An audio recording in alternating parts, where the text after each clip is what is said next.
Sa video na to, kung meron kayong earphones, pakigamit po kasi may mga paparinig ako na sana makadagdag sa kaalaman nating lahat. Okay, so example ito. Naririnig niyo ba? Yan. Yan ang tunog ng baga at puso kapag gumagamit ng stethoscope ang doktor. Kasi 'di ba sa ating mga nagpapa-check up, di ba kayo nako-curious kung ano yung pinapakinggan o kaya yung hinahanap ng doktor? Ano ba yung naririnig niya sa stethoscope niya? So, ako po pala ulit si Dr. Asarcon, isa akong primary care physician. Sana marami kayong matutunan at mag-enjoy kayo kasi sa video na to ay magdodoktor-doktoran tayo. Ang stethoscope, ginagamit po yan pang auscultate. Pag kami ay nag-auscultate, parang ginagamit namin yung stethoscope para maging microphone. Magbibigay yan ng clue kung ano man yung nangyayari sa loob ng katawan. So, ito ulit. Ito yung tunog ng normal na baga at puso. Nare-recognize nyo, di ba? May inhale, exhale, tapos sa background merong dug, dug, dug. Isa pa.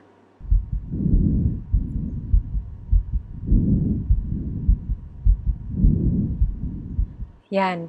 Tandaan nyo yan kasi ikukumpara natin yan sa hindi normal na tunog. Pero bago yon, bibigyan ko muna kayo ng tips kapag nagpapa-check up tayo.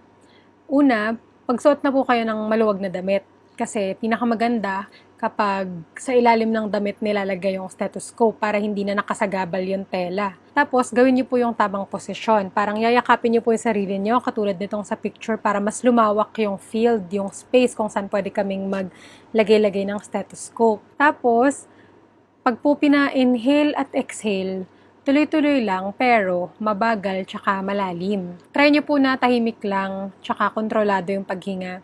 Kasi kapag masyadong malakas,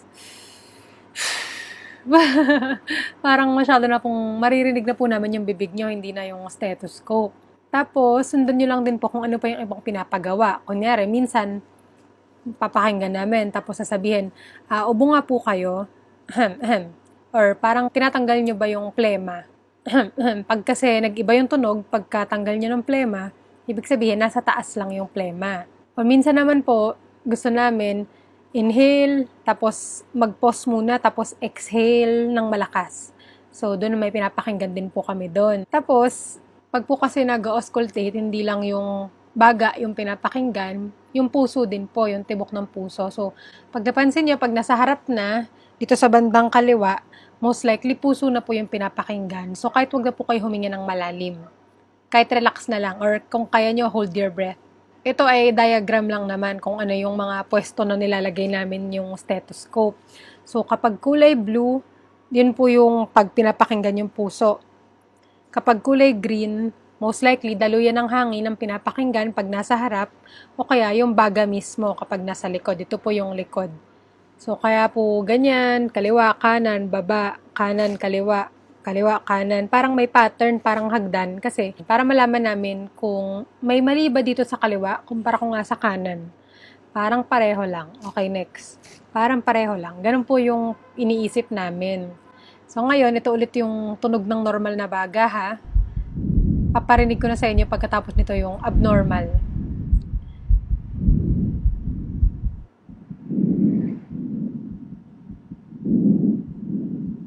Ayan, naalala nyo? Ito na ngayon.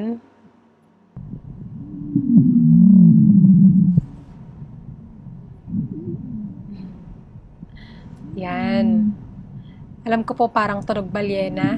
Yun po yung sinasabi ng madami. Kahit nung estudyante pa kami, parang ano yan? Parang hayop na ewan. Pero, actually, yan po ang tunog ng masikip ang daluyan ng hangin, which is nakikita sa hika, sa asthma. Kapag po kasi may sakit na asthma, namamaga or sumisikip yung daluyan ng hangin, nahihirapan pong lumabas yung hangin. Kaya meron pong ganong tunog na naririnig lang namin sa stethoscope. Parang may naiipit po na tunog, di ba, pag nag-exhale. Kaya minsan, sinasabi namin, pwede lakasan mo yung pag-exhale, tapos yun, mas nagiging prominente po yung tunog nito. Nung parang balyena. Ayun, next naman is, ito.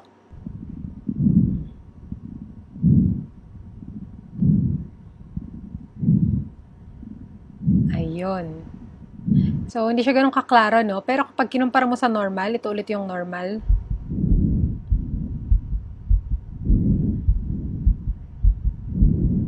'Di ba? May iba talaga.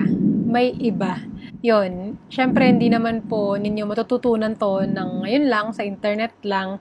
Pero para lang po may idea kayo na may hinahanap talaga yung doktor na tunog na specific. Kung papakinggan nyo po ulit,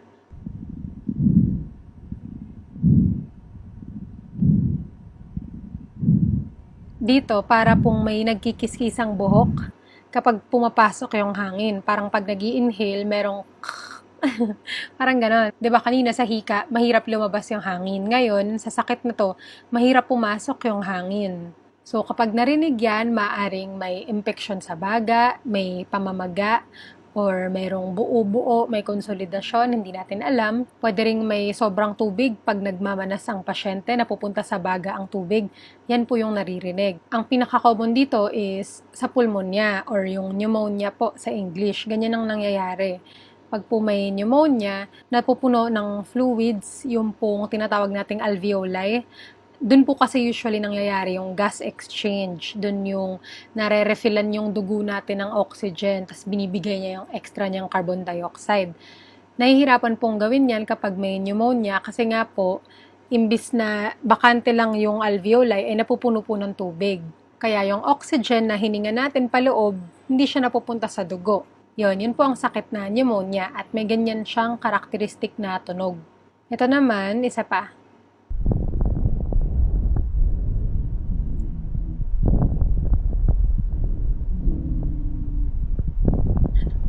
Parang halo-halo na po yan. Mayroon po nung tunog kapag nag-inhale, tapos kung marinig nyo, meron din pag nag-exhale.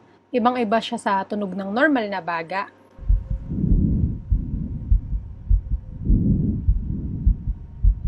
Diba? Siyempre, yung purpose naman po ng video na to is hindi para ituro sa inyo kung ano yung specific na naririnig namin. Para lang po talaga to magbigay ng idea sa ating lahat na, may ganun palang hinahanap yung doktor ko, kaya dapat magpa-check up ako. Pero hindi naman din ito yung parang confirmatory ba? Kumbaga, hindi porket marinig namin or hindi porket hindi namin marinig ay wala na yung sakit or may sakit na. Parte lang po ito ng physical exam. Dapat consistent yung nakita namin sa physical exam dun sa binigay ninyong kwento, sa kung paano nagsimula yung mga sintomas nyo, kung ano pa yung itsura ninyo habang check-up, kung ano pa yung iba yung physical exam na findings. Tapos, kapag kailangan talaga, magre-request pa kami ng ibang laboratory. Kunyari, x-ray, CT scan, para ma-visualize, makita talaga natin kung ano yung itsura ng lungs nyo. Minsan, ultrasound, pwede din. Meron din pong sakit para sa hika, yung tinatawag nating spirometry. Doon natin malalaman kung talagang nahihirapan kayong maglabas ng hangin. So, yun na po yung baga, okay? Ito naman, alam nyo na siguro to. Kasi naririnig natin to sa TV, di ba?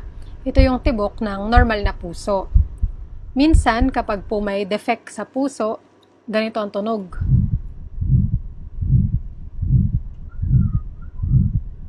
Diba, ibang-iba siya sa normal na dagdag, dagdag, dagdag. Kasi parang may dugo na nahihirapang lumabas. Parang gano'n ang sakit na to eh.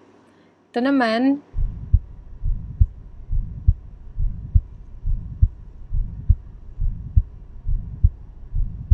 yan. Yan naman yung kapag may butas yung puso. Yung pong mga cardiologists natin or yung mga specialista sa puso, sila talaga yung sanay na sanay makinig sa mga ganitong tunog. Tapos, pag may nakita pong findings na ganito sa puso, most likely po ipapa-ECG pagkatapos o kaya papakuhanan ng 2D echo. Yun po yung mga iba pang test para ma-confirm natin kung ano talaga nangyayari sa puso. So, yun po yung kahalagahan ng pagpunta sa doktor, pagpapa-check up sa professional para meron kayong mapagkakatiwalaan na magbibigay ng physical exam sa inyo. Tapos, kung kailangan talaga, ay mag-order ng iba pang test para alam na natin ano yung next step natin. Kung may sakit man, kung may kailangang aksyonan, ganun po. Yun lang po ulit. Salamat sa panonood. Sana may bago kayong natutunan. Sana nag-enjoy kayo makinig. At gusto ko lang pong i-share na meron din po akong YouTube channel. Dati pa po ito nung 2017 pa. Gumagawa po ako ng mga videos para gabayan yung mga gusto ring maging doktor. So, panoorin niyo po yan kung meron kayong kakilala na gustong mag-med school. Marami po akong frequently asked questions na sinasagot dyan. Yan po yung mga topic At kung nagustuhan niyo yung video na to at may natutunan kayo, sana paki-share po sa iba para makatulong din tayo.